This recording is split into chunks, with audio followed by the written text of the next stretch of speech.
방송에서 제공하는 투자 정보는 투자 판단에 대한 조언입니다.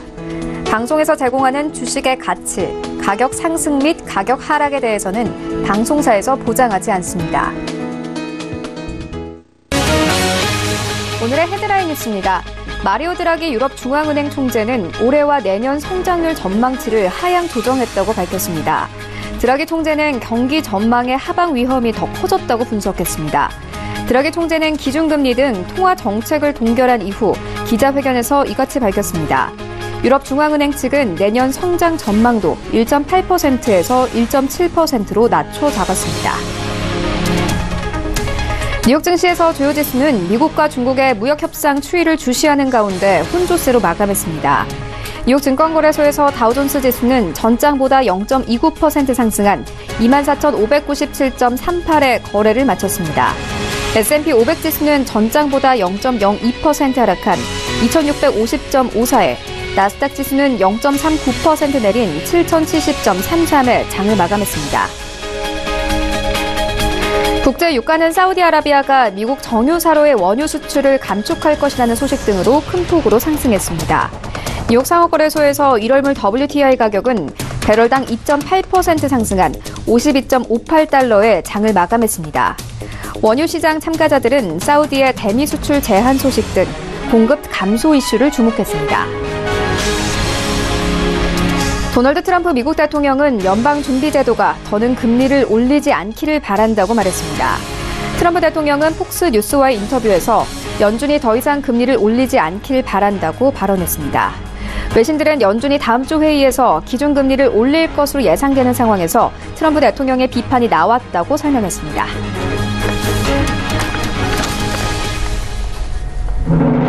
시청자 여러분 안녕하십니까. 출발 증시와이드 1부 시작합니다. 최희훈입니다.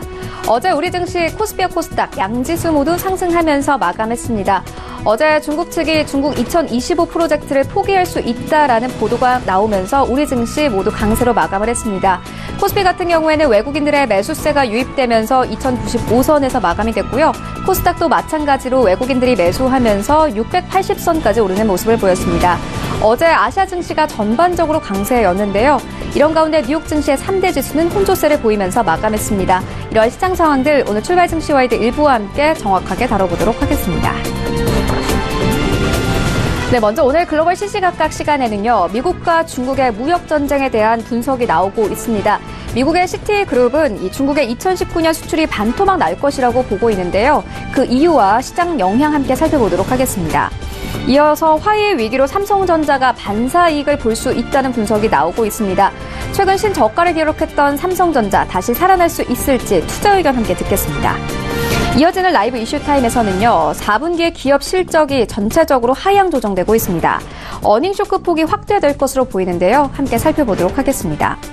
이어서 이 한국의 아마존을 지향하는 이마트가 오히려 이 아마존 효과로 현재 주가가 역주행하고 있습니다. 업종 전반에 대한 의견 함께 들어보도록 하겠습니다. 출발 증시와이드 1부 지금 출발합니다.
시장의 중심이 되는 이슈를 꼼꼼하게 체크합니다. 글로벌 시시각각 시간인데요. KTB 투자증권 이성훈 과장 전화 연결되어 있습니다. 안녕하세요. 네, 안녕하십니까. 네, 먼저 첫 번째 이슈부터 시작을 해보도록 하겠습니다. 미중 무역 협상 결과에 대한 분석이 계속 이어지고 있습니다. 중국의 2019년 수출 증가율이 반토막 날 것이라는 리포트가 나왔는데요. 미국 시티그룹에서 경제 전망 보고서를 냈는데 무역 협상이 가까스로 타결이 되더라도 내년 중국 경제가 즉각적으로 회복하기는 어려울 것이다. 이렇게 분석을 하고 있습니다. 어떻게 보십니까? 네, 미국과 중국의 무역 협상이 결렬되면은 2019년, 그러니까 내년이죠. 수출 증가율이 반토막 날 것이라는 전망이 나왔습니다. 우선 블룸버그에 따르면은 이 시티그룹 이코노미스트들이 내놓던 레포트에 따르면 내년 2019년 경제 전망을 보면 미국과 중국 간의 관세 전쟁이 나오면 중국의 내년 수출 증가율이 5.1%로 떨어지면서 거의 반토막이 날 것이라는 전망을 했습니다. 우선 보고서에 따르면 미국이 중국산 수입품에 2,500억 달러, 우리나라 돈으로 약 281조 원어치 관세율을 25%로 올리면 중국의 수출 증가율은 5.6% 깎인다라고 보고를 했고요. 이 경우에 국내 GDP 성장률도 1.04% 떨어진다고 밝혔습니다. 모두 무역전 협상 결렬로 전제를 하고 있는 상황이라고 볼 수 있겠고요. 중국의 지적 재산권 침해와 또 기술 이전 강제, 또 국영기업 지원에 대한 미국과 중국의 입장차가 90일 협상 기간에 좁혀지기 어렵다고 보는 것이고요. 미국과 중국의 무역 협상은 내년 3월 1일까지로 예정돼 있는데 협상이 결렬되면 미국은 중국의 수입품에 대해서 약 15% 관세를 인상할 계획입니다. 시태그룹은 이 경우에 1,271억 달러, 우리나라 돈으로 133조 원의 규모의 중국 제품이 이 다른 나라 제품으로 대체될 것으로 전망했는데요. 이 중국의 고용시장의 압박을 받는 시기에 무역전쟁이 벌어지면서 이 중국의 노동비용의 상승을 부각하고 또 중국의 가격 경쟁력을 떨어뜨리는 결과를 낳았다는 게 문제라고 볼 수 있겠고요. 이런 상황에서 중국 안에서 이 해외 기업들의 생산 기지들이 또 다른 국가로 이전할 수 있다는 보고서도 지금 견해를 내는 상황이라고 볼 수 있겠습니다. 우선은 최근에 좀 중국이 PMI의 구매자 관리 지수죠. 이 부분이 고용지수가 좀 악화가 되고 실업수당 청구도 증가하고 또 도시가구 고용 신뢰도도 하락하면서 이 중국 고용시장에 우려할 만한 징후가 나타나는 부분을 좀 지적을 많이 하고 있는데요. 우선 중국이 가격 경쟁력이 얼마간 잃고 있다는 것은 현실적이라고 좀 볼 수 있겠고 이 노동집약적인 저부가 가치 부분에서 특히 그렇다는 부분을 좀 많이 어필하지 않나 이렇게 보입니다.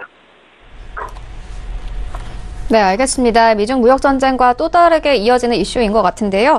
적의 불행은 나의 행복이라고 이 화해에게 악재가 계속되고 있지만 삼성전자에게는 오히려 큰 이익이 될 것이다. 이런 분석이 나오고 있습니다. 핸드폰이나 반도체 여러 부분도 있을 것 같은데 어떤 부분에서 이런 분석이 나오는 걸까요? 네, 우선 한국과 중국의 양국을 대표하는 기업이 삼성전자와 화해라고 볼 수 있겠는데요. 최근에 화해가 아시다시피 창사 이래 가장 큰 위기를 맞고 있습니다. 우선 미국은 동맹국들에게 화해의 장비를 쓰지 말 것을 요구하고 있고 실제적으로 호주와 뉴질랜드에 이어서 일본도 화해의 장비를 사용하지 않을 것이라고 좀 밝혔고요. 이뿐 아니라 화해 창업자죠. 이 런칭페이 회장의 큰딸이자 이 CFO인 이 명환저우 부회장이 대이란 제재법 위반 혐의로 캐나다에 체포됐습니다. 이 화해가 안팎으로 위기를 내몰리고 있는 상황인데요. 이 화해의 위기는 삼성전자에게는 큰 기회라고 지금 미국의 블룸버그 통신이 지금 보도를 했고요. 삼성전자와 화해에는 사업 부분이 많이 겹칩니다. 이동 통신 장비 그리고 반도체, 휴대폰 등이라고 볼 수 있겠는데 이 장비 공급 부분에서는 화해가 압도적입니다. 그러나 반도체 부분에서는 삼성전자가 압도적인데 휴대폰은 1위와 2위를 지금 다투고 있는 상황이고요. 2017년, 그러니까 작년 기준으로 화웨이는 전 세계 통신장비 시장의 22%를 점유하면서 좀 1위를 달리고 있고, 이 경쟁사인 핀란드의 노키아는 13%, 그리고 스웨덴의 에릭스는 11%, 중국의 ZT는 10% 순인데요. 이 휴대폰 시장 점유율도 삼성전자에 이어 세계 2위를 하는 게 바로 화웨이라고 볼 수 있겠고, 화웨이는 올 2분기에 애플을 제치고 세계 제2의 휴대폰 메이커로 등극했습니다. 한마디로 이제 남은 건 삼성전자뿐이라고 볼 수 있겠는데 이 화웨이는 반도체 디자인 회사만 가지고 있어서 반도체 부분에서는 삼성과 비교가 되지 않은 상황으로 좀 가고 있습니다. 한마디로 이 반도체 쪽에서는 삼성이 우위라고 좀 볼 수 있겠는데요.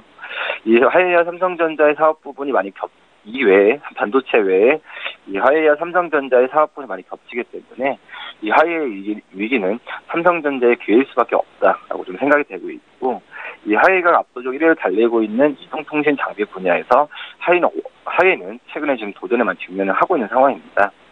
이 미국이 화웨이가 그 네트워크에 화웨이어를 심는 방법으로 기밀 정보를 빼돌리고 있다면서 이 동맹국들에게 화웨이 장비를 사용하지 말 것을 요구하고 있는데요. 이에 따라서 호주, 뉴질랜드, 일본 같은 경우에는 차세대 이동통신이죠.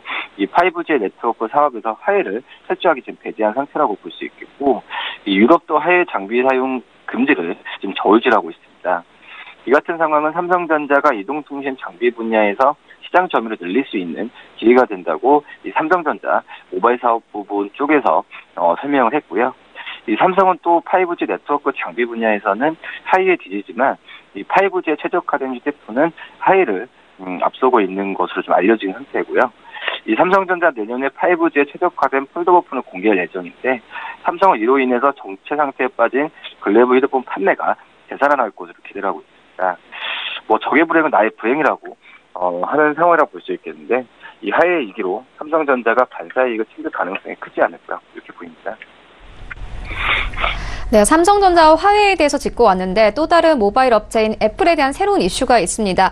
애플이 의학 분야에서도 점차 영역을 넓혀가고 있다는 보도가 나오고 있습니다. 어제 보니까 이 수십 명의 의사를 고용해서 헬스테크 쪽으로 사업을 넓혀가고 있다라는 분석이 나오고 있던데, 이런 부분들 어떻게 조금 해석해 보면 되겠습니까?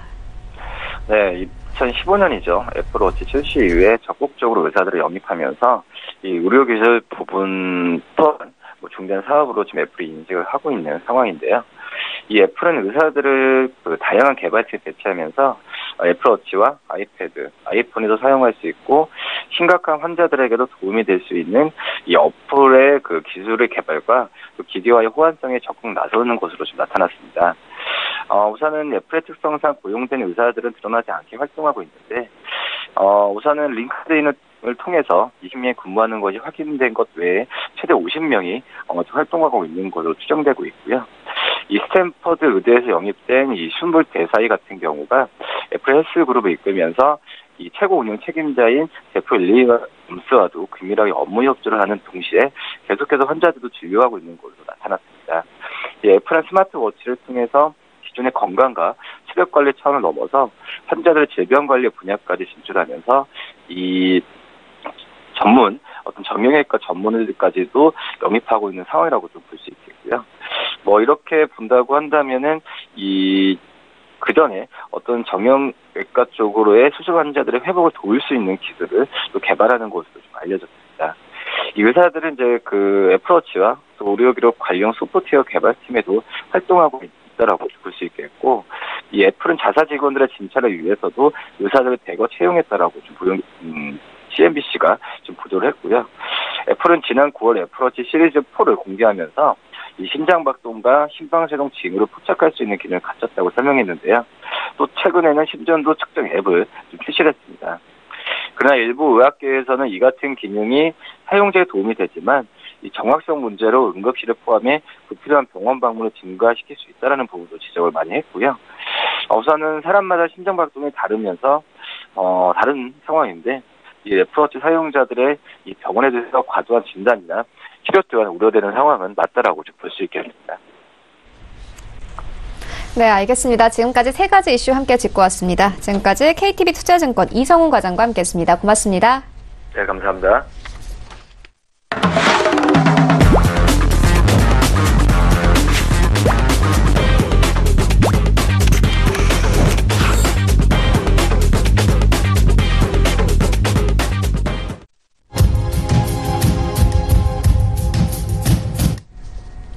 네, 국내 시장 쟁점 함께 분석해 보도록 하겠습니다. 라이브 이슈 타임인데요. 펠리즈 투자앤리서치 김민수 대표 모셨습니다. 안녕하세요. 네, 안녕하십니까.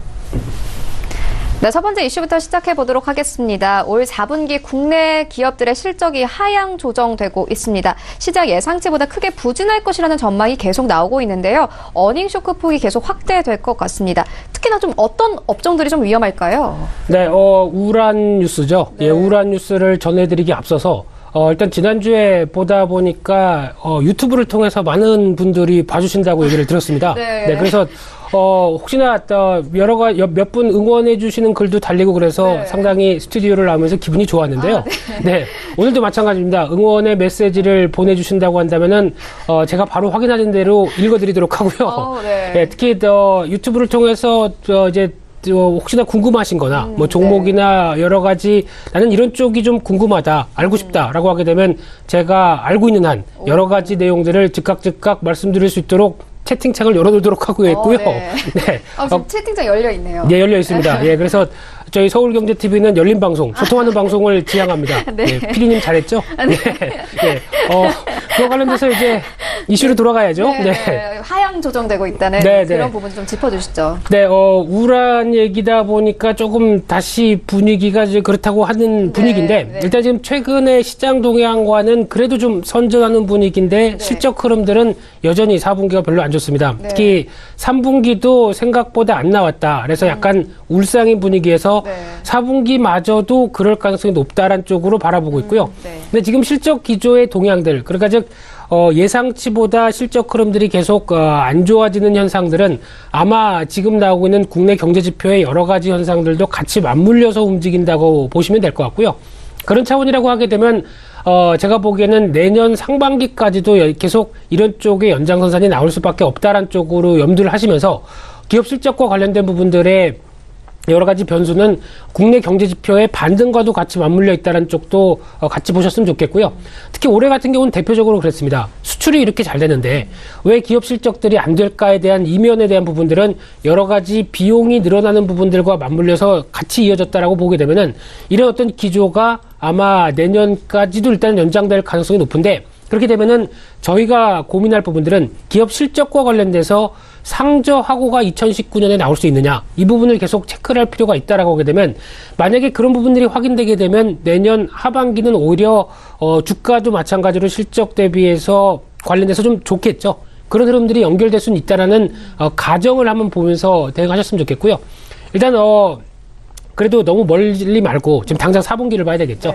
4분기에 전통적으로는 실적이 그렇게 잘 나오는 시기가 아닙니다. 보통 이제 4분기 하게 되면은 연말이죠. 연말이다 보면은 기업들이 이제 대부분 또 연말이다 보니까 보너스도 좀 줘야 되고요. 그리고 이제 그동안 한 해 동안 여러 가지 쌓였던 비용들을 많이 회계적으로 떱니다. 보통 떤다는 표현 써도 되죠? 네.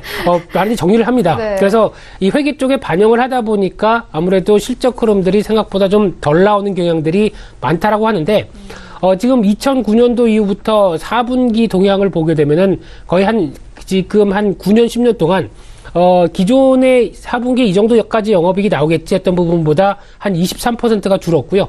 순이익은 47%가 줄었다고 합니다. 그만큼 4분기에 위축되는 현상들이 좀 높다라는 쪽으로 보여지고 있는데 이번 같은 경우는 더군다나 3분기에 후퇴하는 모습들을 많이 보이다 보니까 4분기까지도 연장돼서 이런 후퇴하는 모습들이 보이는 어떻게 보면 또 어닝 쇼크라고 그러죠. 예상치보다 훨씬 더 안 나온다라고 하게 되면 어닝 쇼크가 나올 가능성이 높다라고 지금 바라보고 있는데 그래서 지금 4분기는 영업이익이 시장 예상치 대비 한 38조 원 정도, 한 39조 원 정도 이 정도로 보여지면서 한 9% 이상은 안 나올 것이다라고 어떻게 보면 지금 예방주사를 맞는 꼴이죠. 기대치를 많이 낮춰놔야 그거보다 좀 선방하지 않을까로 또 바라볼 수가 있기 때문에 눈높이가 계속 내려간다라고 보시면 될 것 같고요.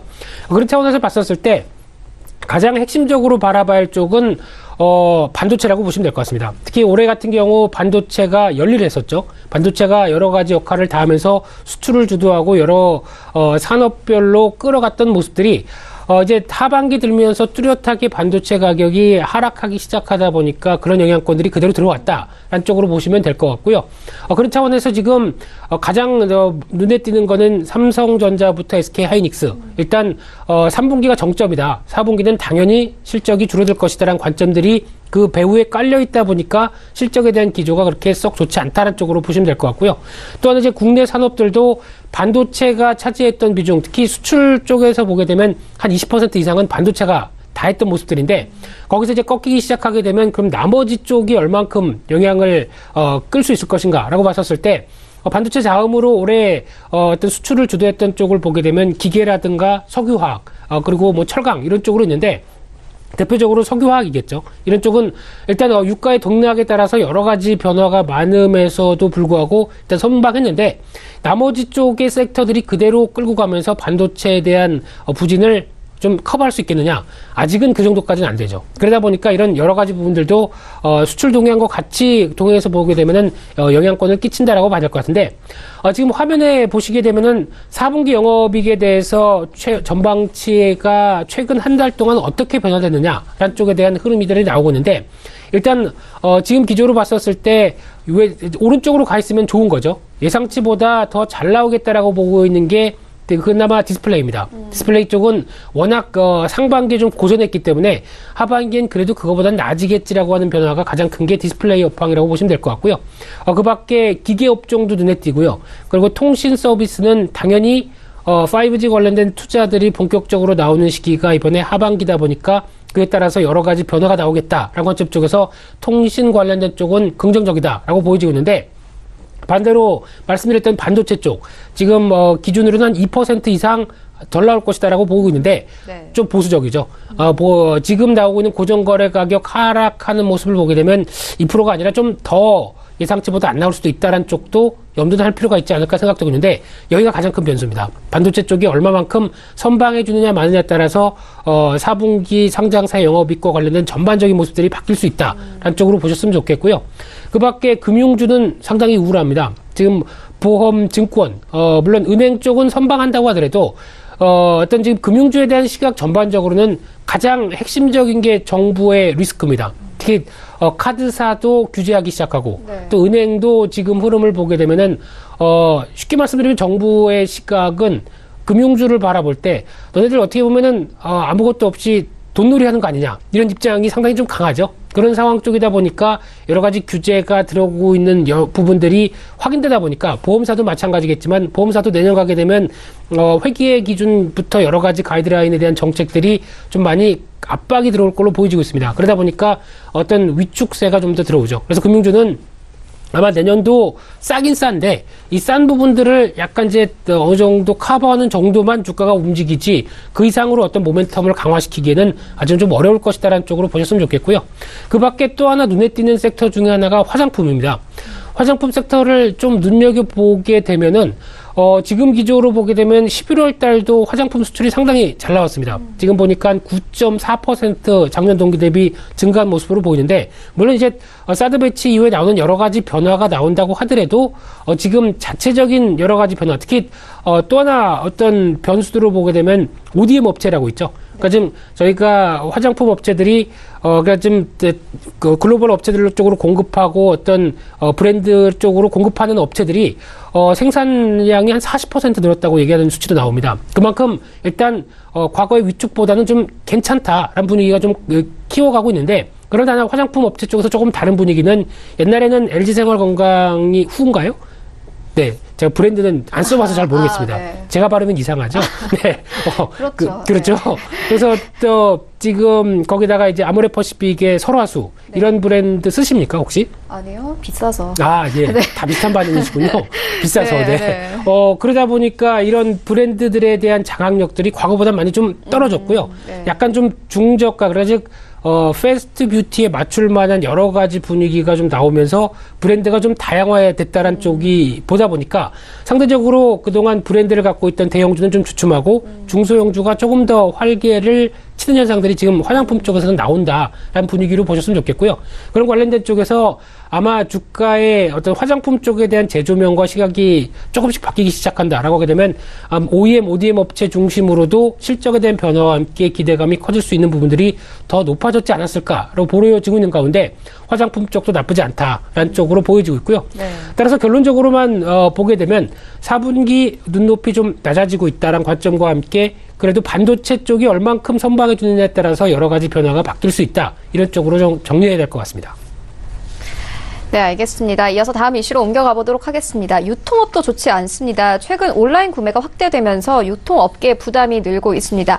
한국의 아마존을 목표로 하는 이마트 같은 경우에는요, 이 온라인 채널 강화에 나섰습니다.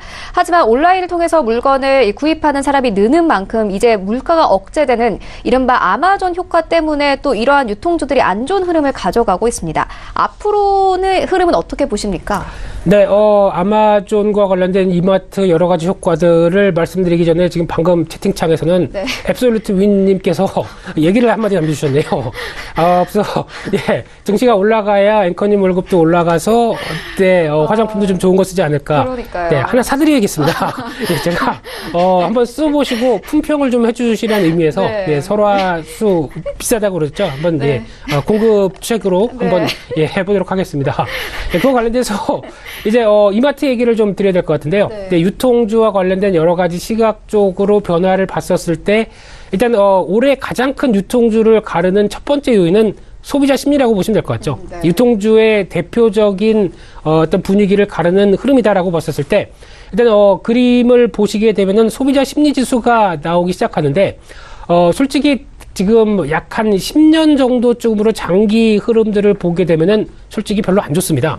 특히 계속 하향하는 모습들이 2000년대 한 중반부터, 2010년대부터 늘어오기 시작하면서 계속 하향하다가 갑자기 좀, 변화가 빠르게 들어왔던 부분들이 2017년도죠. 2017년도에 좀 강하게 소비 심리가 반전이 들어오다가 이제 여러 가지 현상들도 다 맞물렸죠. 그런데 또 빠르게 식는 게 작년 말부터 작년 한 하반기부터 식어가다 보니까 지금 흐름을 보게 되면은 고점에서 빠르게 밀려 내려갑니다. 그래서 이런 상황이라고 하게 되면 내수가 좋았던 적이 있었나? 라고 생각할 정도로 어떤 변화가 그렇게 썩 좋지 않다는 부분이라고 하게 되면 유통주 자체에 대한 시각들은 생각보다 그렇게 썩 좋지 못하다는 거를 일단 염두를 하셔야 될 것 같고요. 네.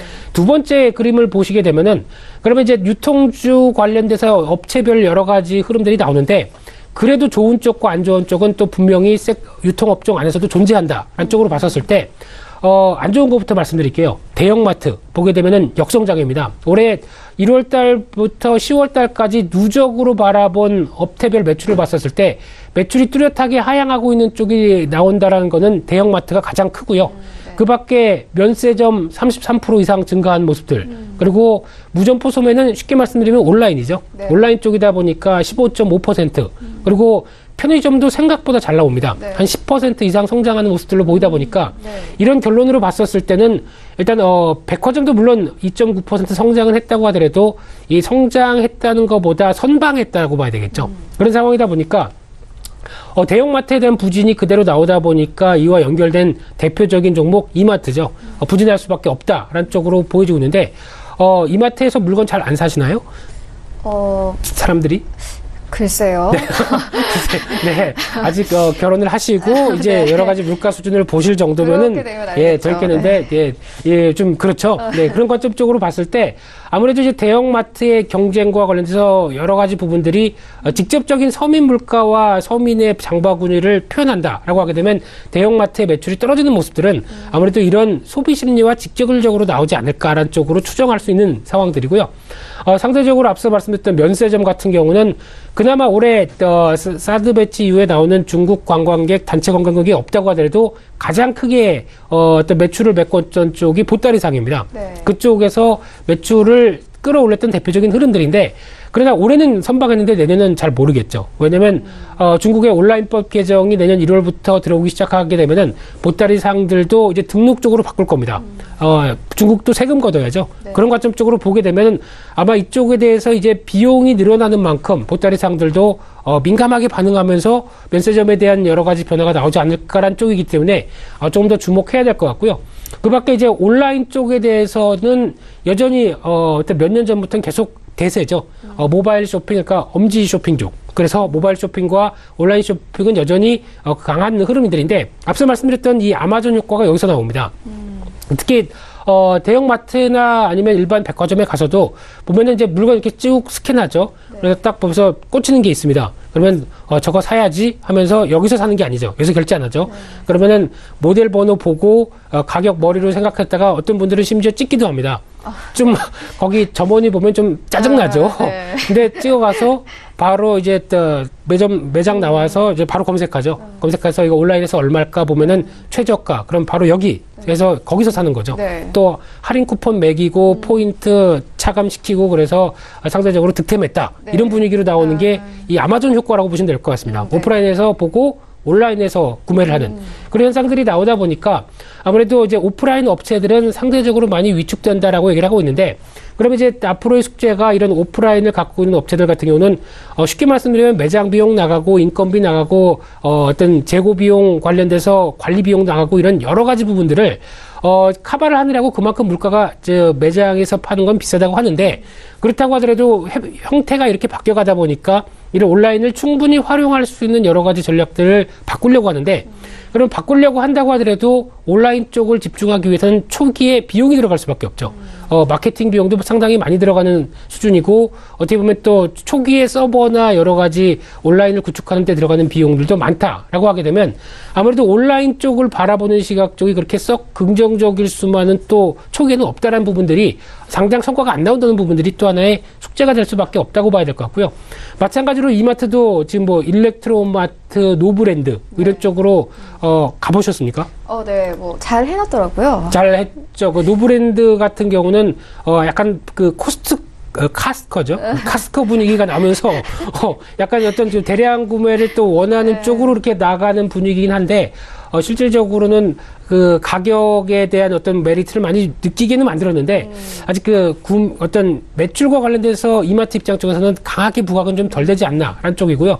또 하나 요즘 대세로 떠오른 것 중에 하나가 신세계에서 이끌고 있는 게 삐에로 쇼핑이라고. 네. 거긴 가보셨습니까? 네, 뭐 코엑스에 있다고 들었어요. 네, 코엑스 두타 뭐 이런 쪽으로 해서 이제 약간 분위기가 바뀌는 모습들인데 가봤을 때 싸지는 않습니다.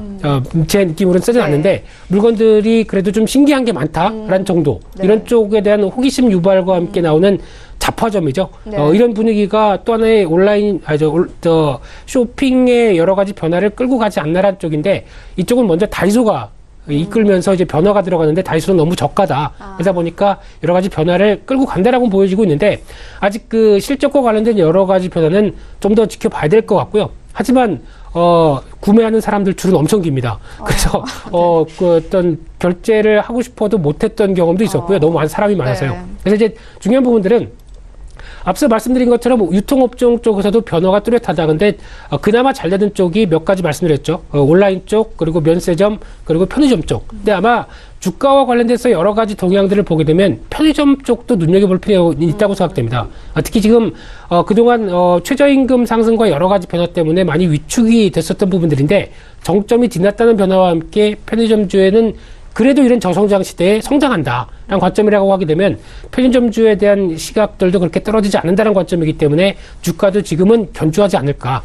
비수기인데도 좀 견조하다라는 쪽으로 바라보시면서 유통업주들은 생각해 보셨으면 좋겠습니다. 네, 알겠습니다. 유통 종목 함께 짚고 왔고요. 이어서 세 번째 이슈로 옮겨가 보도록 하겠습니다. 한국전력인데요. 최근에 이 신저가 행진을 했었었죠. 10월 달에는 23,860원까지 내려갔습니다. 5년 신저가인데요. 그런데 이제 다시 내년 실적에 대한 기대감 받으면서 주가가 꿈틀하는 모습을 보이고 있습니다. 한국전력 어떻게 보십니까? 네, 또 한국전력을 보기 앞서 유튜브 내용을 잠깐 또 확인하게 되면. 네, 유튜브를 좋아하시네요. 네. 그럼요. 네. 소통하는 방송이라고 말씀드렸지 않습니까? 네. 슈퍼, 팝 아리랑님인가요? 네. 이분께서 발음 좋으시다고, 제가 한 발음 하죠. 네. 땡큐. 네, 죄송합니다. 네, 한국전력 관련돼서 말씀을 드려야 될 부분들인데, 지금 이제 한국전력 고생 많이 했습니다. 한국전력 올해 들어서 정부 규제 때문에 여러 가지 올해 산업들이 영향을 받은 업종들을 앞서 잠깐 금융주도 얘기를 했지만은 한국전력도 대표적이죠.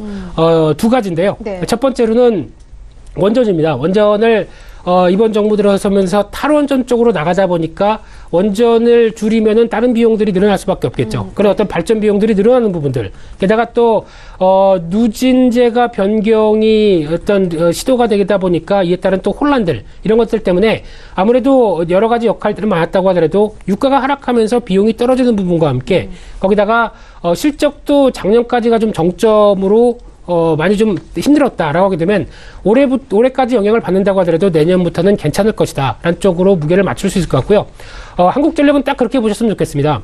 올해 초가 38,000원이었습니다. 그러다가 여러 가지 실적 때문에 안 좋아서 밀렸다가 이제 개선되고 내년에 정상화가 들어간다. 그러면은 적어도 올해 수준까지는 들어가야 되겠죠. 그래서 35,000원대 이상 38,000원대까지는 들어가는 게 맞다라고 정상화가 된다라고 보시게 되면 지금 단기적으로 약간 올라서 부담스럽게 된다고 한다면은 그냥 약간 경기 방어주 성격 쪽의 편안함으로 끌고 가시는 게 맞지 않나 생각되고 있기 때문에 지금 분위기로 보게 되면은 조정 시에는 계속 좀 갖고 가보셔도 된다라는 관점적으로 말씀드려야 될 것 같고요.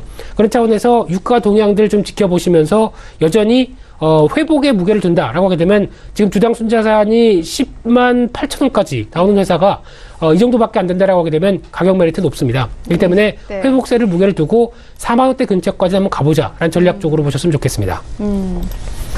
네, 알겠습니다. 이어서 조금 다음 질문을 좀 해볼 텐데요. 방금 유튜브를 좋아하시잖아요. 네. 그래서 유튜브를 보니까 이 산바 어떻게 될지 알려주세요. 막 이런 질문이 있더라고요. 네. 이 질문이 가장 처음 들어와서 산바를 좀 짚고 가야 될 것 같은데 네. 어제 보니까 검찰이 삼성 바이오로직스 분식회계 의혹 사건과 관련해서 수사에 착수했다. 이런 소식이 있었습니다. 네. 이제 정부 측에서 이재용 승계 작업을 조금 좀 눈여겨보고 있다. 이런 그렇죠. 보도가 나오던데 네. 어떻게 이런 것들 뭐 주가에 어떤 영향을 미칠까요? 네, 무엇보다 삼성바이오로직스에 대해서 관심을 가지시고 말씀해 주셨던 KT 김님, 네. 네, 감사합니다. 네, 팬이시라고 말씀해 주셨는데, 네, 이름이 굉장히 예뻐요. 그죠? 네, 네, 저도 팬입니다. 네. 그와 관련돼서 이제 삼성바이오로직스 관련돼서 흐름을 보게 되면 이제 또 지금은 그런 얘기 삼성바이오로직스를 보면서 일단 중요한 거래 재개가 됐던 게 가장 큰 네. 호재고요. 이게 되면서 이제 일단은 벗어났다는 때 무게를 두셔야 될 것 같습니다. 그런 상황 쪽에서 지금 이제 추가적으로 나오는 이런 얘기들, 그러나 즉 아마 삼성바이오로직스가 이제 회계 관련된 얘기들과 이게 회계 관련된 이슈 그리고 그밖에 승계 작업 관련된 이슈 이런 쪽으로 계속 앞으로 시달릴 겁니다. 네. 그런 상황에서 봤었을 때는 일단 이번에 거래소가 얘기를 했던 부분들 쪽에서 여러 가지 회계 부정과 관련된 이슈는 좀 찜찜하지만 그래도 거래를 재개했던 이유를 보면은 삼성바이오로직스에 가야 할 길이 나옵니다. 즉 수익성은 이상 없다. 매출이 개선되고 실적과 관련된 부분들은 계속 괜찮다라는 쪽으로 언급을 했었고요. 거래소 자체가 연결한 겁니다. 거기다가 지금 뭐 어떤 상장 폐지가 될 만큼의 어떤 부도 위험 이런 것도 전혀 없다라는 쪽으로 보게 되면은 일단 쉽게 말씀드리면 여러 가지 이슈는 남아 있는데 펀더멘탈한 이상이 없다라고 얘기를 한 겁니다. 그렇게 되면은 이런 어떤 펀더멘탈 관련된 실적 흐름을 계속 맞춰주게 되면 주가는 흔들림이 있어도 추세적으로는 계속 간다라고 보시는 게 맞다고 봐야 될 것 같습니다. 그래서 아마 이런 뉴스가 나올 때마다 또 한번 추세적으로 단기 들림목이나 한번 흔들릴 가능성은 있다고 봐야 될 것 같고요. 또 하나 이제 행정소송까지 겹치면서 이제 금감원과 정부 쪽과 이제 여러 가지 공방을 펼치는 과정 쪽에서 나오는 흐름들은 나온다고 하더라도 일단 추세는 그래도 살아서 움직일 것이다. 그런데 거기다가 흔들리는 이슈는 일단 타이밍을 잘 맞춰서 비중을 늘렸다 줄였다 할 수 있는 기회를 만들어 가겠다라고 보시면은 삼성바이오로직스에 대한 대답이 되지 않으셨을까 생각됩니다. 네. 네. 그런데 네. 정치적인 국면으로 들어가게 되면 좀 장기화될 수 있지 않을까요? 장기화되죠. 네. 그렇다면 계속 이렇게 눌려 있을까요, 주가가? 제가 말씀드리고 싶은 부분들은 중기적인 추세에 관련된 부분들은 네. 아마 보통 보면 주가가 어떤 이유를 달고 계속 흘러내리면서 약간 충격받고 흘러내리고 그러니까 즉 저점과 고점이 낮아가는 패턴이 아니라 이런 쪽의 종목들 같은 경우는 저점도 높고 고점도 높아가는 어떤 우상향 채널 쪽으로 갈 가능성이 높다라는 쪽으로 보시게 되면은 이런 어떤 단기 저점권에 대한 어떤 여러 가지 기술적 분석 저보다 더 잘하시는 분들 많으니까 네. 기술적 분석의 저점대에서 계속 공략했다가 어느 정도 올라오게 되면 싸게 샀던 부분들 정리하고 어떤 이런 쪽으로 트레이딩은 계속 가능한 흐름들로 보시면서 대응하시는 게 좋겠다라고 정리하겠습니다. 네, 알겠습니다. 우리 시청자분들께 큰 도움이 됐기를 바라겠습니다. 지금까지 펠리즈 투자인 리서치 김민수 대표와 함께했습니다. 고맙습니다. 감사합니다. 네, 1부는 여기서 모두 마치도록 하고요. 잠시 후 2부에서는 전문가들과 함께하는 종목 라이브쇼, 라이브 매매 타임이 이어집니다. 여기에 대해서 오늘 장에서 이슈몰이라고 있는 특징주까지 꼼꼼하게 살펴봐 드리겠습니다. 채널 고정해 주시고요. 저희는 잠시 후 2부로 다시 찾아오도록 하겠습니다.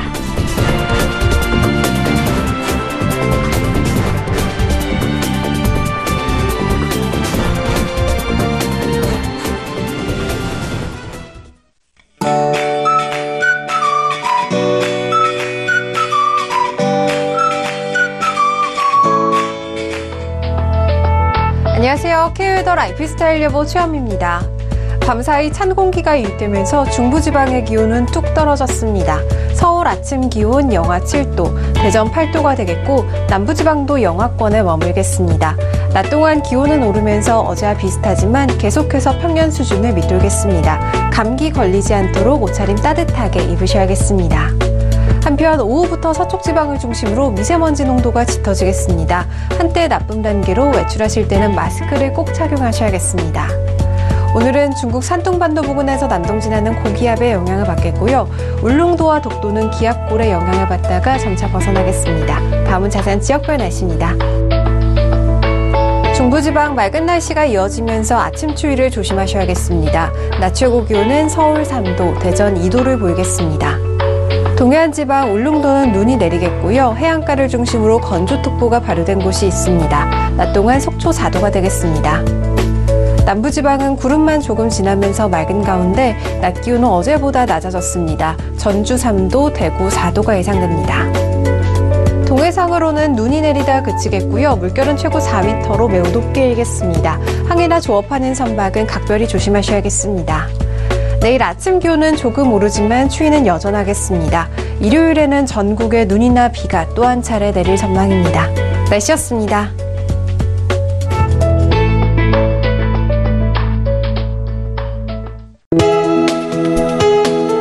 본 방송에서 제공하는 투자 정보는 투자 판단에 대한 조언입니다. 방송에서 제공하는 주식의 가치, 가격 상승 및 가격 하락에 대해서는 방송사에서 보장하지 않습니다.